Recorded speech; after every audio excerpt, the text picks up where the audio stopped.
And now we present to you America's quintessential iconoclastic anomaly.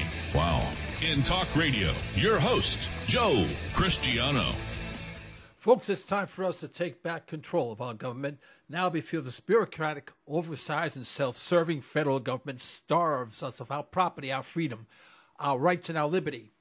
But to do this, we must shed conventional thinking regarding our political structure. We need to be revolutionaries in thought, dissidents in action. Only after we recognize what our government is doing to our freedom and our Constitution will we start taking it back. And this program is just about that. Welcome, everyone, to Liberty Talk Radio, better known as the University of Logic, also known as Cristiano's Conservatory, correcting convoluted conversation. This broadcast is being brought to you live on Thursday morning, November 13th, 2014. It is now 6:30, I guess about 6:33. We still had a late start because we had some technical problems. 6:33 a.m. Central Time in what was once known, folks, once known as the good old USA.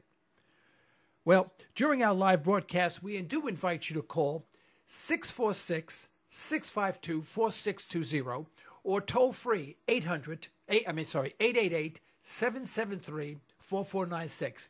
Our email address is comments@libertytalkradio.com. Folks, this morning I'd like to touch base with you regarding a few subjects. First of all, the studio is kind of a mess right now because we're moving. We're in the midst of moving. In fact, we were hoping that we would have our first broadcast this morning in our new studio at the Cityplex building. It's a beautiful place, and we're going to set up it's a small place, but it's an office. Have a professional studio where I can invite guests to come in and interview them in a professional environment. And we're about 90% there. We just did not make it for this morning's broadcast. So this morning we're still here at my home studio, and which is being dismantled as we speak. I do hope that you do listen in and view and see the layout of our new office, and we'll have an introduction of it hopefully by next Thursday. We do intend to broadcast eventually twice a week, probably Monday and Thursday morning or something like that, break it up, and discuss the issues that most affect us. But today I'd like to discuss the America that once was. Now, the reason why I entitled it that way is because I get involved in conversations. I like to say people ask me all the time, and they don't, But I'd like to get, I'd like to touch upon why we are where we are, and whether or not we can answer the questions for ourselves, or whether or not this is the right economy to invest in, where is America going, so we can make our forward plans. Now, do I have a crystal ball? Unfortunately, no. I had one. I dropped it. It broke. It doesn't work anymore.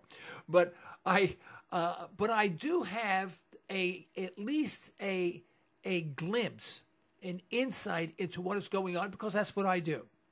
I mean, I'm not an investment advisor. I'm not or anything like that. But I do keep track because I keep track for myself. It's a very selfish motive. I try to protect my own money, and my family. The three people that I guess that I follow the most would be first would be Gerald Celente. I have to mention him because he's Italian also. You have to understand that. But believe it or not, Gerald Celente and I actually lived on the same street in the Bronx for a while. And I really have to give him a call someday and tell him that when I got to call into one of his programs. But Gerald Celente, Peter Schiff, and Max Kaiser, that type of person, that group of people. Now, what these people don't do is they very rarely appear on mainstream TV today, because what they do is they discuss the issues and they get into the nitty-gritty. They look at the false indicators that we have, and it upsets most of the pundits on television. Just yesterday, I was listening to, I believe it was CNBC. And although I don't listen to it very often, I just turn it on to see what the stock market's doing and what they're saying about it. And if I watch it for 5 minutes, it's a long period of time. That would be stretching it. But they had this one fella that was talking about the market, and the way he approached it was, well, I feel this, and I think this. Well, I don't give a hoot how you feel, quite frankly. I don't want you to be sick, but I don't want to know how you feel about a subject. I want answers. And the big problem that we have today is that we don't question. And I have a sheet of paper here that I used on my commercial program that I'd like to share with you. And it was something that I came up with. Really, it just came out of my head. I mean, it came out of my head, and I memorized it, and I wrote it down. And he says, we have to go from just thinking to questioning. We have to go from questioning to non-acceptance. We have to go from non-acceptance to skepticism. And we have to go from skepticism to independence. So we start from thinking, and we wind up at independence. Let me say this again. Thinking to questioning, questioning to non-acceptance, non-acceptance to skepticism, and skepticism to independence. Now, this is not to mean that you have a negative attitude. If someone says, how is it outside? Oh, it's nice today. It's 70 degrees. Oh, yeah, I don't believe you, you bum. I don't mean that. But we cannot turn the television on and accept what we hear. We have to think. And that thinking has to be critical thinking so that we can start questioning. Once we start questioning, we find ourselves not accepting what we are listening to on television or in the media, any media, in fact, any media, good, bad, or indifferent. And from non-acceptance comes real skepticism as to what people are telling us. And we should always be skeptical of what people are telling us. Now, don't get me wrong. If my wife says, honey, I love you, I go, I'm sorry, I don't believe you. You'll have to prove it. No, she's proven it. She proves it 1,000,000 times a day. I'm not skeptical about that. So, don't take this and then apply it to situations that it has no relevance to. All right, that's the important thing. And then when we become totally skeptical, when we become skeptics, we create our own independence. We don't do that today. Now, at one time we did that. You know who was really good at that? Farmers. You see, that was the America that once was. Because farmers would be out in the field. There would be no radio, They'd just be out in the field all day. And we're out in the field, they would be thinking for hours upon hours upon hours. So 10 hours a day, they'd be out in the field, and they only had one person to talk to, and that was themselves. And that's why when the city slickers came into the farms to sell Farmer Gray something, they had a real tough time because the farmer would think, wouldn't react, would just think. And see, the farmers, when they start thinking, they really start questioning the person, whether or not this person's legitimate. He's telling them a bunch of garbage. And then from that, he said, and they were very, very, since they questioned, they were not accepting. And that's why people say, well, they're kind of distant people, they're not very friendly. No, it wasn't that they weren't friendly. Is that they weren't very acceptant. They didn't accept people very well because they were skeptical. And that non-acceptance really led to skepticism, but that skepticism really led them to independence. They were very independent people. During the Depression, some of the farmers are the only ones that had any money because they took their money and they didn't give it to a bank. They put it in a fence post. They were skeptical of the system.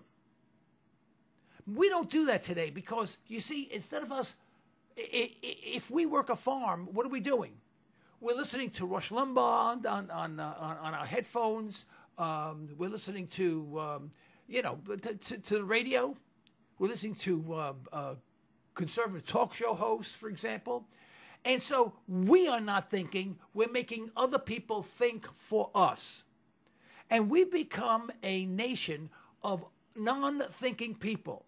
Unthinking, is it non-thinking or unthinking? I'm not sure which one. But either one, this is the way we've become. We've become a nation that we can't think. And I'll give you an example. We have the Patriot Act. Now, everyone says, oh, the Patriot Act, you know. And I'd like to ask 100 people at random on the street, what does the Patriot Act represent? I mean, that's an acronym. That's an acronym for what? And I'll bet you 100 out of 100 couldn't tell me. And now I can't tell you because I have to memorize this thing and I keep on forgetting. The Patriot Act, in fact, it's officially known as the USA Patriot Act, is known as United and Strengthening, America, USA, right? United and Strengthening America, providing appropriate tools required to intercept and obstruct terrorism. Now, do you think they wrote that out and they said, oh my goodness gracious, look, that spells patriot? No. That was done deliberately. They named it the Patriot Act. And they said, now, we have to call Patriot Act something. We have to tell it what it is. And it came out to be uniting and strengthening America by providing appropriate tools required to intercept and obstruct terrorism. Now, only a demented mind would come up with something like that.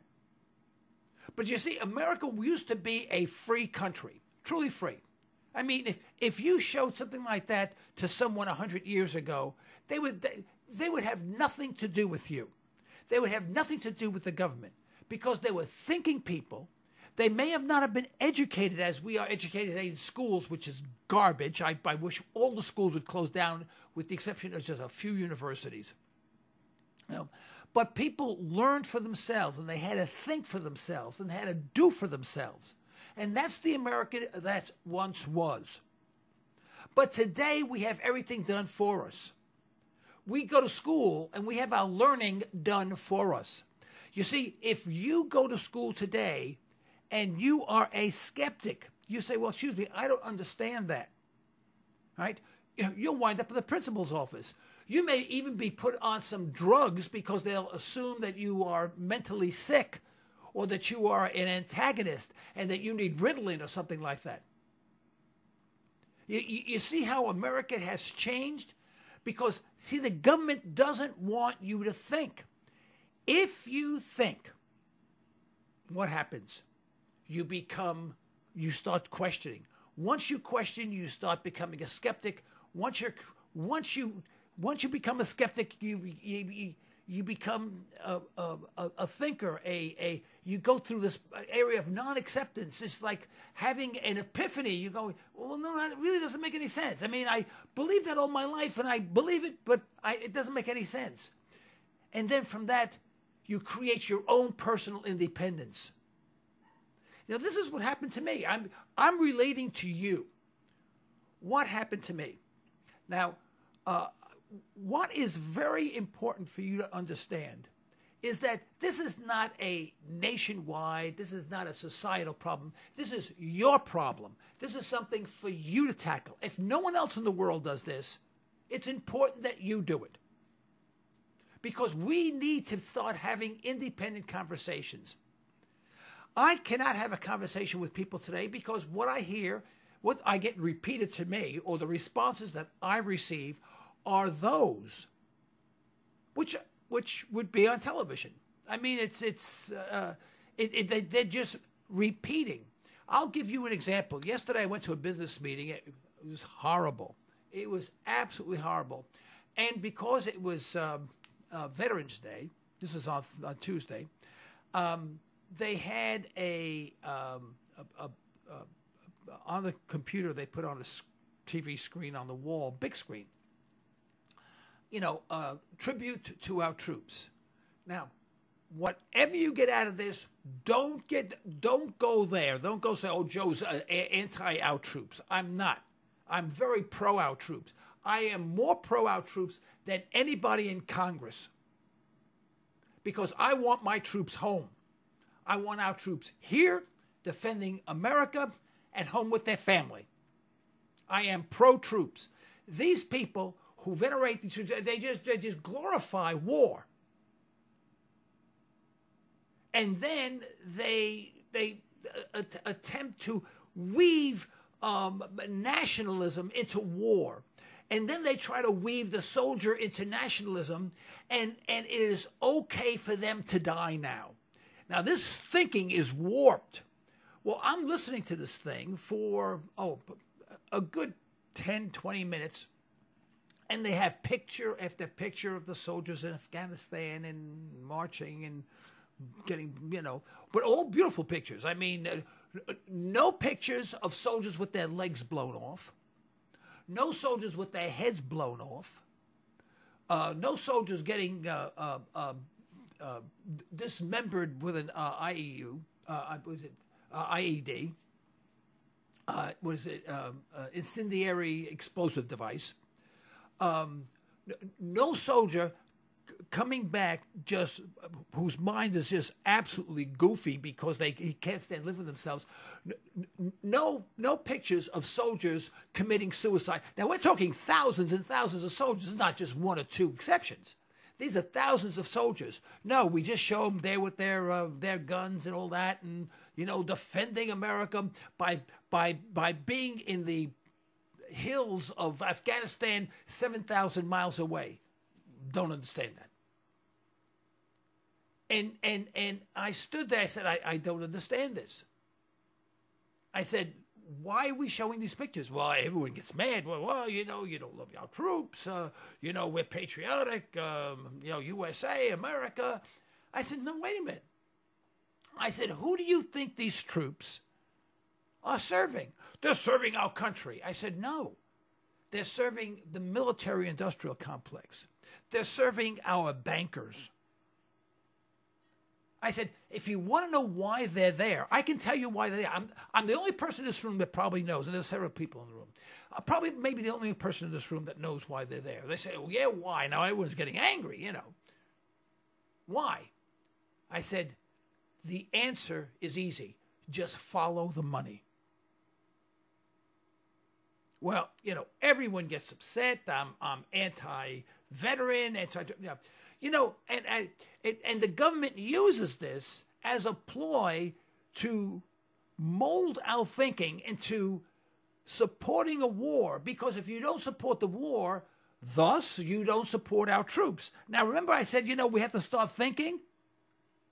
Now, if we really thought about that, we'd say, now, time out. There's no connection there.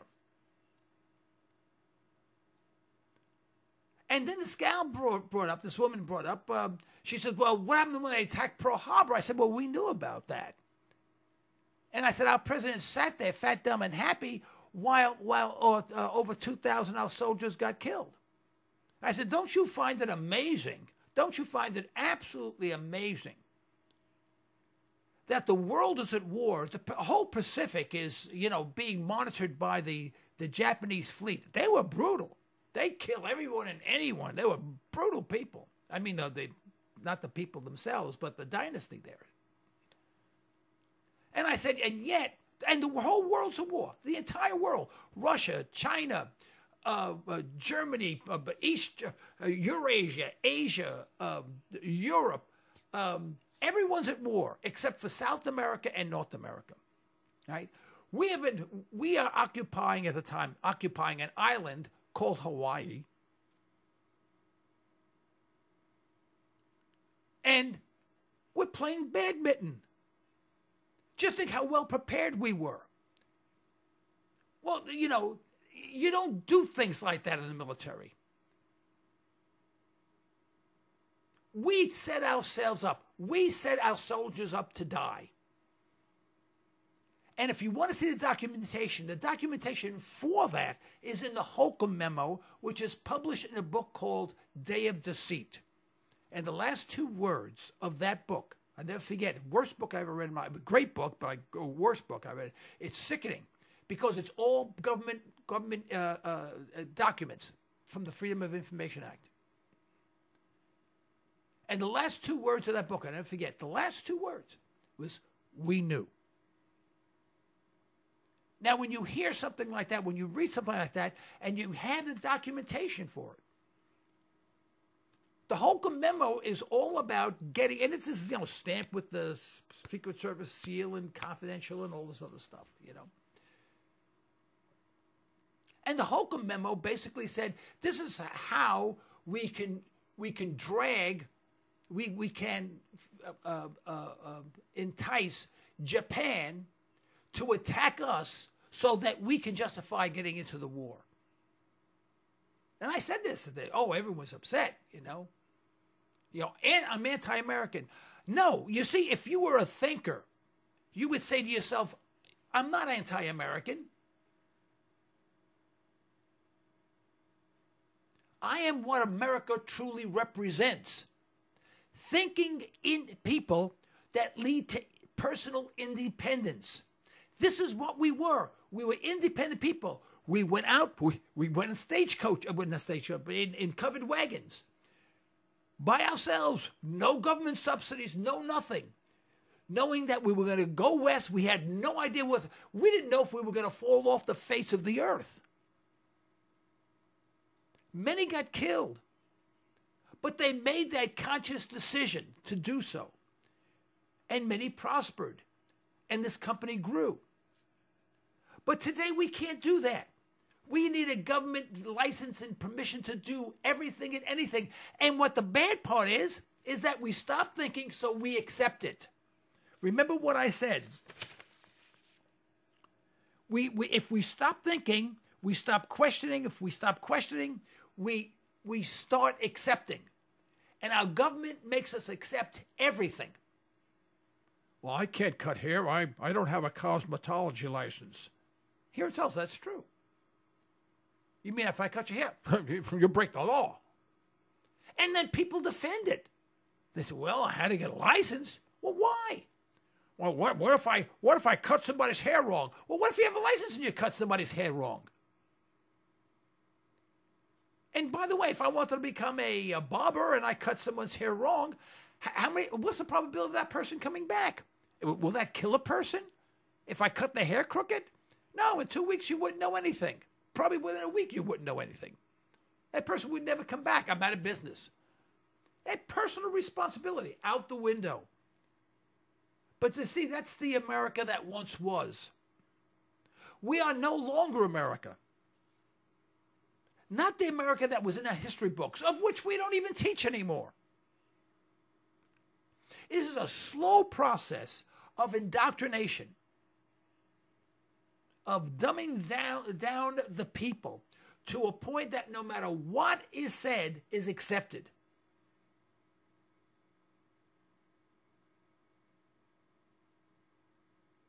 A 100 years ago, if you went on a farm and spoke to the farmer and said something to him, he'd look at you, he'd be very skeptical. Where'd you get that information from, boy? Well, this is what I believe. Well, quite frankly, son, I'm not wasting my time listening to what you believe. I want to know what you know. And the big problem is that we say we believe this, we believe this, we believe this, and we think this, we think this. In other words, we're saying we don't know. When we say we believe, we say we don't know. And I've given this example 1,000 times. I'll do it once again because it fits the dialogue very well. My wife and I go to movies. And we're driving away and she says, oh, honey, by the way, did you check the rear door to make sure it was locked? Now, quite frankly, I usually check the doors very well and, make sure the house is secure. But I don't recall doing it because you do it by road. I really don't recall doing it. I probably did do it, but I don't recall. So I say, oh, I believe I did. I believe I did. And when I tell that to her, in effect, I'm lying. What I'm saying is that I don't know. And in America today, we don't say, I don't know. Now, the next time we go out to the movies or go out to dinner or whatever, right? Every time I check, check the rear door. I check the rear and I give it a double yank, make sure the lock is in, the key's out, and all this other good stuff. And then we're driving away and my wife says, did you check the rear door? Do I say, I believe I did? I say, no, I did. House secure. Guaranteed. Would I bet my life on it? You bet I would, because I checked it. I know it. I know it. But in America, we've gone from a knowing nation, meaning a nation that thinks, to a nation that believes, meaning a nation that doesn't know. We don't know when we believe. People say, well, I believe in God. You're going to tell me I can't believe in God? No, you can believe in God if you want. You don't know. Whenever we get religious conversations, my answer is always the same. I said, well, I'll be honest with you. I admire you people. I personally am incapable of even grasping the concept of God. So when you ask me, do I know God? I said, I don't know. I honestly don't know. I'm incapable of doing that. Now, I can easily say, but I want to believe that there's a God, right? So I'm a believer. Now, I believe in God. Now, I do believe that there is some sort of entity, God, I don't know what form or what is it, that some sort of intelligent life or whatever that made everything, that eventually made this whole universe billions of years ago. But if you tell me, draw a picture of him or what it represents, I have no idea. And if you look at all the religions around the world, all the religions have some sort of physical manifestation of God that they make up, whether they be statues or poles, or, or whatever they are, or people that purportedly existed and some that did exist, that was a physical manifestation of God. I mean, the Christian religion is a perfect example of that. If you just said God, they go, well, we don't know what to talk about. Well, how about Jesus Christ? Oh, yeah, that's God. Well, because it's a physical manifestation of God. I mean, most religions are like that. They need something to identify with. I'm not criticizing. I'm just saying you need something to identify with. And once you can identify with it, then you can believe it. Now, you don't know it, but you believe it. And I know I hear this all the time. There's a response I receive every time I have this conversation. People say, yes, but I know in my heart. Well, that's nice. That's very nice, I know in my heart that Pamela Anderson is thinking about me right now. I mean, she just wants me so badly, it's disgusting. I feel sorry for the girl. Now, do I know that? No, but I know that in my heart. So, don't go there. And I'm not criticizing religion. I'm just criticizing our thinking process. I'm not criticizing religion. I'm criticizing the way we think and the way we use words. Because when we do stop thinking, we stop questioning. When we stop questioning, we start accepting everything. And when we start accepting everything, we no longer become a skeptic. And then we become totally dependent on what that person is telling us. And what we hear on television is state-sponsored media, state-sponsored propaganda. And then we hear this every day. And so when someone comes out with a retort or a contrary perspective, it unnerves us because, wait a minute, it's not what I believe. Now, you say because you heard on television, but you don't know because you heard on television. Could you imagine if everything you heard on television was true? Most of what you hear on television is not really true. It's it's selective information. Some of it may be true, but very selective and isolated, but not put in its true context. So we don't know. But see, the American that once was a skeptic, skepticism, a skeptic society. People would think about what they were doing. My father came here to America back in the early 1930s. He was in the Italian Navy before World War II. He was in the submarine division because they made more money. And he used to send his money back to his mother to help support her. His father committed suicide because Mussolini nationalized all the companies, and he had his own business. I don't know much about his business at all. In fact, I know very little, but this is about all I know about my family. So my father came here by himself, not speaking the English, And he started his own businesses, and he failed many times. He had a job in a Polish piano factory. And he says one thing he remembers is getting beat up all the time because he worked harder than anyone else, faster than anyone else, and his pianos shined. He was a strong man, much stronger than I'll ever be, even if I did weightlifting, And at the end of it, every day they used to beat the hell out of him, But we don't do that today.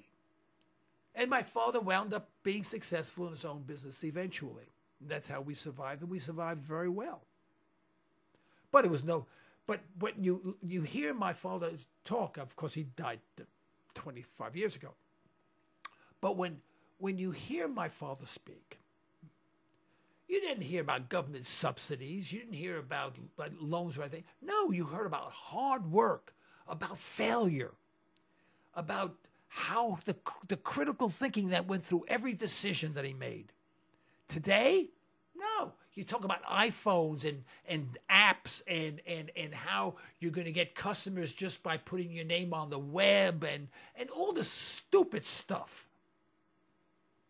You don't hear anything about hard work, failure. You know one thing I like about speaking to successful people is because truly successful people will spend more time talking about their failures than their successes. And they're fascinating. Now, I consider myself somewhat successful. I got a couple of successful businesses. I've had many that were bombs. Now, when I talk about business, do I talk about the ones that are succeeding? No, I always talk about the ones that failed. I always talk about my failures, because you learn by those failures. You're not afraid of discussing them. And it gives me a sense of independence in saying, I voluntarily did this. I bombed. This is what I learned from it. And now I'm on to my next project, and I'm better for it. Now, I want to mention why I'm opening up a studio. I used to be with 1170 KFAQ here in Tulsa, 50,000 watt station. Really good people, wonderful station. But the problem that I had there, and I'll be very frank with you, is that all I wanted to do is that I wanted to be in what they call rotation with their other programs. In other words, I'll supply them with the talent. I'll supply them with the dialogue, in other words, the program. I will get the guest in. I will do all that. And I will improve their ratings. If I don't improve their ratings, throw me out. All I want to do is to be in rotation with their advertising. They wouldn't do it. The second that they wouldn't do that, I handed in my cancellation, my 2 weeks cancellation notice. And I was with them for over 2 years, 2.5 years. So, and I miss it terribly. I'm wonderful people. I can still keep in contact with them.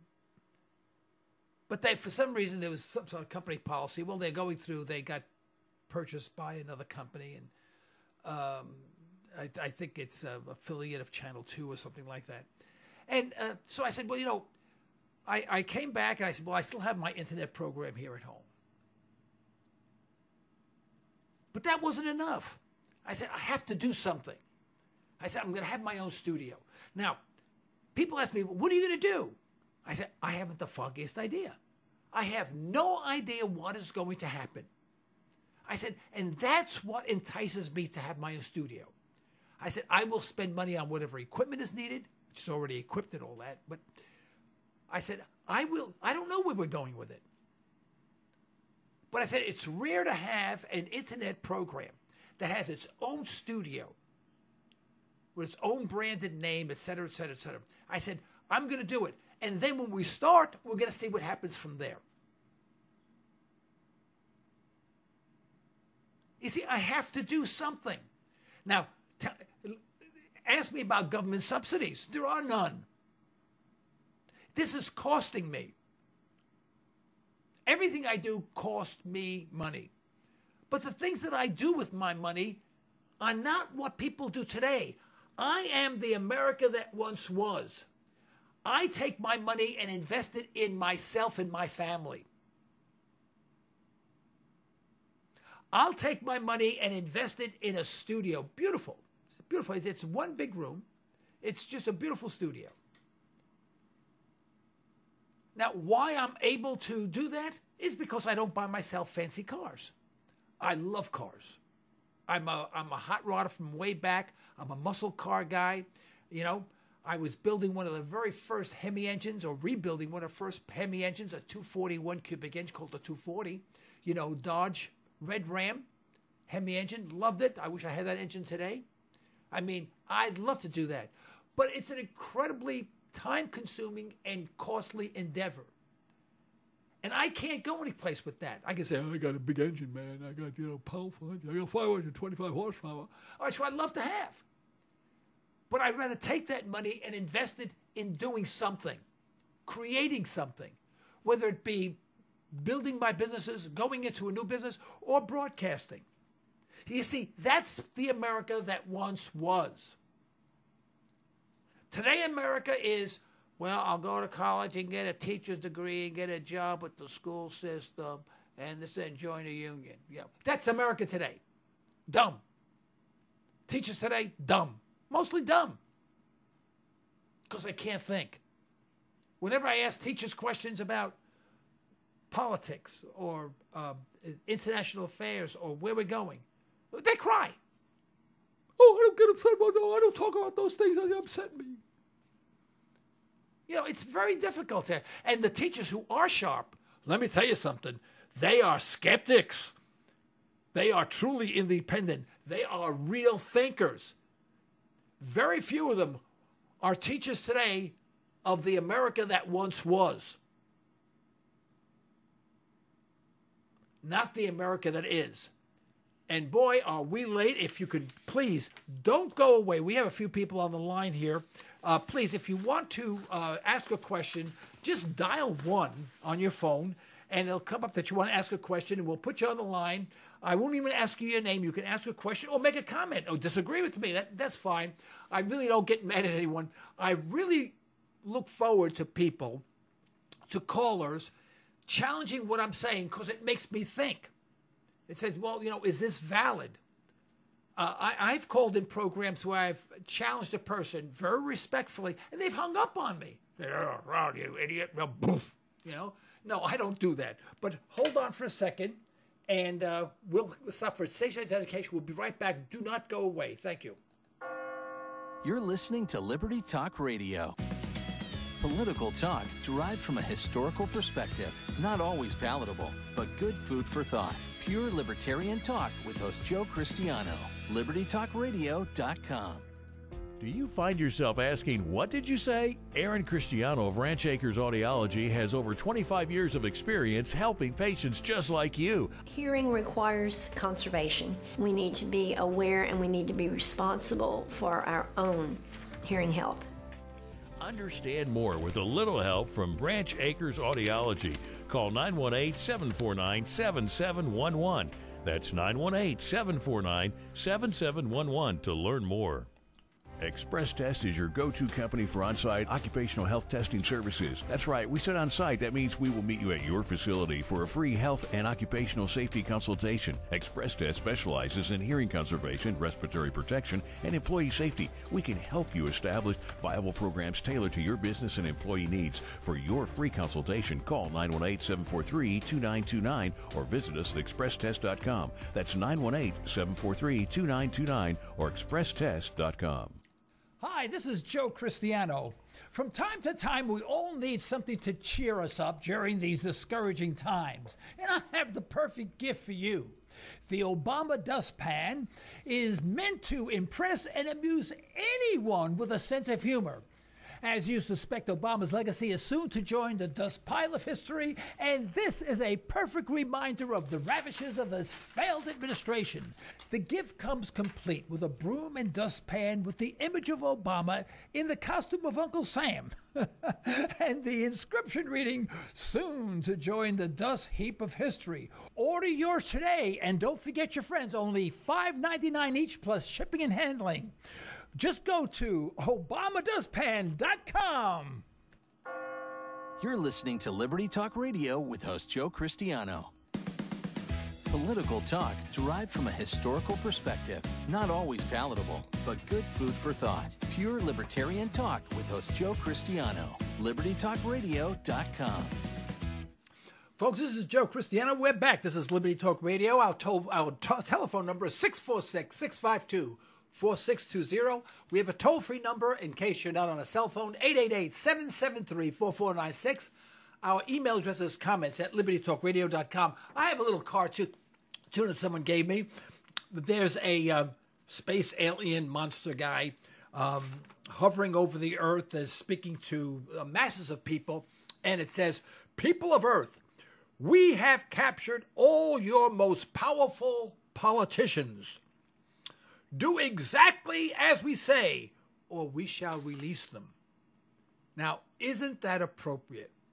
Isn't that appropriate? You know, we had a program last week regarding the election and how I conclude that this election was a real boondoggle for the Republicans. They're going to eat this. They're going to suffer from their success. And why? Because the economy, which I want to talk about now, the economy is going down the tubes.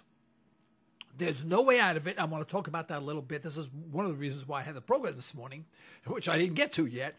But who's to blame when the economy finally falters again? Well, it's going to be the Republicans. I mean, the Democrats could have been smarter. I mean, I'm sure they didn't plan it. But if they were really smart, which they're not, they're just cunning. I mean, all the politicians are cunning and conniving and schemers and crooks, every one of them, you know. I mean, not every one of them, but most of them. Those in power, the big power guys, heads of the Foreign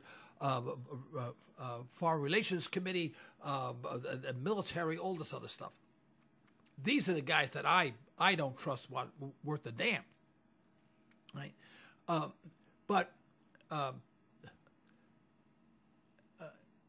These, I've got my point. My goodness gracious, just fell out of my head.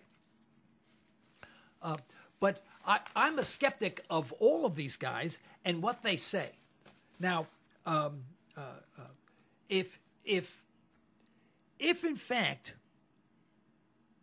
we were going to recover, someone would have to show why we recover. Now, I subscribe to the American Institute of Economic Research, and at one time I held it in the highest regard.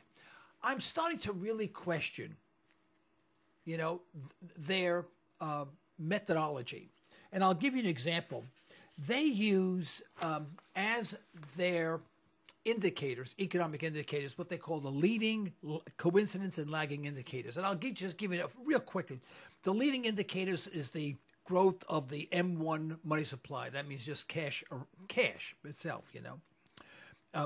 Manufacturing supply prices, vendor performance, slow delivery index, index of common stock prices. Now, those are leading indicators. Coincident indicators are non-agricultural employment, index of industrial production, personal income, less transfer payments, blah, and it goes on and on. And I just to give you an idea, lagging indicators are short-term interest rates, average duration of unemployment, manufacturing and trade inventories and stuff like that. Anyway, but they go by those indicators. Now, the only thing that is missing from all of that is our debt. Just think about it. No matter how productive you are, if you are in debt that you cannot get out of, it's not possible to get out of the debt that you are in. what happens? You file bankruptcy. You say, well, geez, the guy was so successful, and he filed bankruptcy. Well, that's the state of our economy right now. You see, we have been increasing our industrial production to a certain extent. Not much, very, very, very modestly. Right? Our employment really hasn't grown. And as Peter Schiff says, and Gerald Celente and other Max, these are all part-time jobs. The amount that has been growing in the industrial arena has been very small. Not enough to carry the economy. But boy, can we drop out of the labor force. We're really good at that which improves the employment situation, the employment rate. Right? You know, can we hire more people in the government? We can surely do that. Although government actually has been paring down somewhat. But as it pares down, the cost of government, folks, has been going up. Just think of that. We've been paring down, and the cost of government is going up. In other words, the people in government have been taking a bigger portion of the pie. So, you know, you have to look at these numbers, but you can't accept them at face value. You have to start questioning, what do these numbers mean? Now, we had a increase in our third quarter GDP, but was primarily from military spending. Now, military spending means you make bombs. Now, bombs are not industrial production because you build a bomb, it blows up, right, and it's gone. And in fact, it destroys something that you have to rebuild, or you have to fix, or you have to bury. You have to do something with it. And that leads to more expense. And it costs money to carry a bomb somewhere, to drop it somewhere, especially when you're not even at war. Although we say we're at war, we're not really at war. It's destructive money. Right now, we're just about $18 trillion in current debt. In current debt. I remember when we were like $500 million, we thought the world had come to an end. We are tens of thousands beyond that, times beyond that. But you see, the America that once was not indebted. What you heard about that back in the old days was not spending. People didn't spend their lives. I remember when I was a child, my mother would make a special trip to Bloomingdale's downtown in Manhattan. We lived on the east side, uptown east side. I'm an East Harlem boy, raised in the streets of Harlem. And about twice a year, my mother used to get all dressed up, and she used to take me when I was a little kid, and I used to go shopping with her. Twice a year! Folks, let me say that. Twice a year. I remember going with my Aunt Minnie, and they used to go shopping. We went for lunch, and we came home. We were home by about 3 o'clock. And why 3 o'clock? Because she had to cook. You see, we have the total dissolution of the family. And there's nothing wrong. You know, here's an America that once was. This is an excellent example. For some reason, we have relegated the responsibility of running a household to the lowest possible denominator as possible. In other words, if you run a household, you're nothing. You're unskilled. You're a slave to the family. You're worthless. In fact, it's a disgrace. Don't even admit it. And yet, the America that once was, the most important job was the person who took care of the household. Now, who am I talking about? I'm talking about the mom, usually the woman of the family. And for some reason, we've taken that job, the most important job in the world. There's no more important job than the person that runs the household. Because you're talking about the finances, you're talking about a place that you live, you're talking about educating your children, you're talking about feeding yourself, you're talking about everything that you do takes place in the household. And yet, through the years, what we have done is that we have converted that job from being the most important job in the world to, oh, you should really get a real job, you know? You shouldn't be subjugated and serving. You shouldn't be serving your husband and your children. You're not a slave. I remember 55 years ago, maybe even more than 55 years ago, but at least 55 years ago, there was the very, very first talk show program. And I can't remember the guy's name. I can see him as clear as day. I can't remember his name. It was before Jack Paar. Okay? Before Jack Paar. And, which was before John. Here's Johnny, you know, Johnny Carson. And he stood there in a chair on a stage, and it was like a movie theater. And he was making some comments, and this woman stood, and he asked for questions, and this woman stood up. She said, my name is so-and-so. And she says, but I'm only a housewife. And he stood up and he said, stop. He said, what do you mean only a housewife? You have the most important job in the world. You're responsible for the house. That means you do the financial work. You do the inventory. You're the educator of our children. You discipline them. You have the most difficult job, and you have the most important job in the world, and I never want to hear that again. And when he did that, something went off in my brain, and I said, everything the way we think, every way the way we think is wrong. But you see, that was the America that once was. Now the person who is really smart, right, leaves their kids with a preschool, right, with and nursery or something, and they're all bad. Most of them are they're just horrible. I know, because my daughter-in-law is in charge of overseeing these things, and the one that she put her own daughter in was very bad. Turned out to be a nightmare, and she knows these places. And then they go off to work. The kids are latchkey kids. You know, there's no nucleus to the family anymore. And the nucleus of the family was the housewife. And the housewife wasn't just a woman cleaning or dusting. She was watching the finances of the house. She was making sure people were fed food that was worth eating, which we don't do today.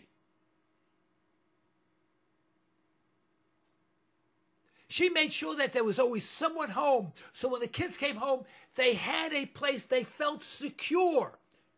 It was a psychological thing. Psychologically, it was very important for the children. But no, as soon as girls get old enough today, they get a job.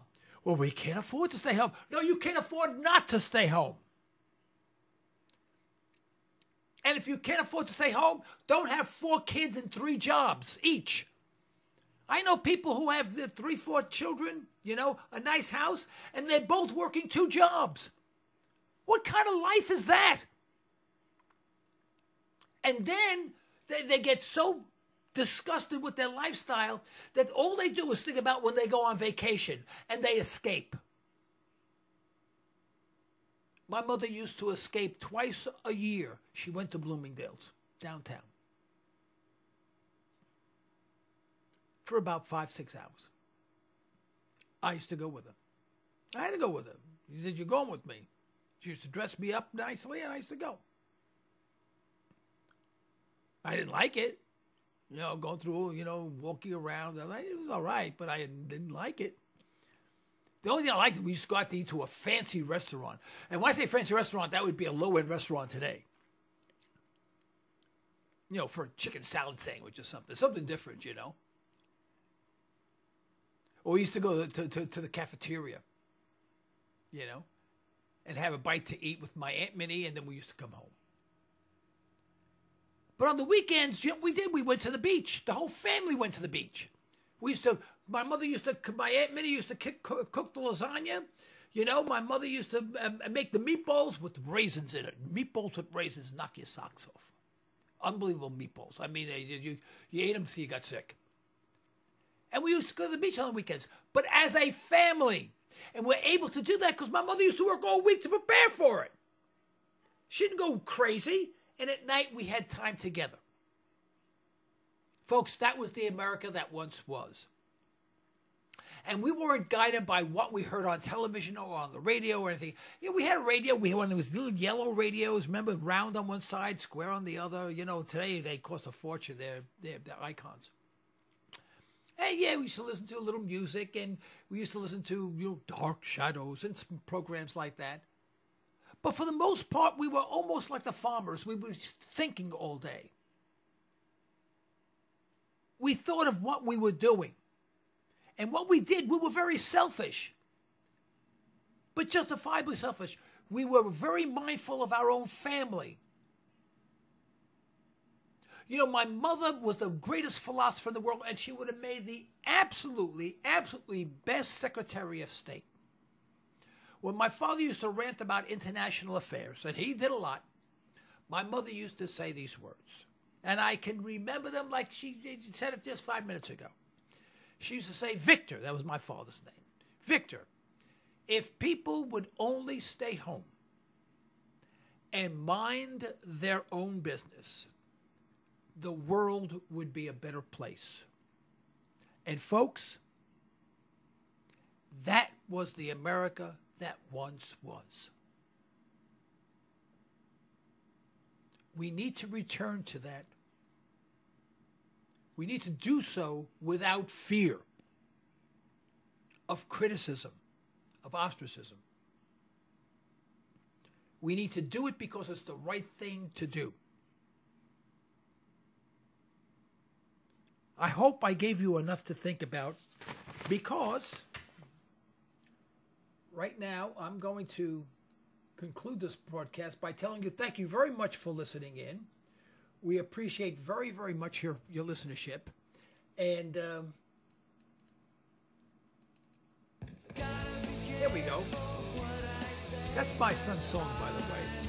This is the end of today's broadcast. We'd like to thank our sponsors for the financial support, and we'd like to thank you for listening in. You can further the cause of liberty by recommending this program to your friends, and let us hear from you. Our email address is comments@libertytalkradio.com. Remember, you're either allowing your liberties to be taken away or you're striving to protect them. Unfortunately, there is no middle ground. With that, until next time, I'm Joe Cristiano. This is Liberty Talk Radio. Stay well, stay tuned. Now, hopefully next week we'll be in our new studio. Stay tuned. Thank you.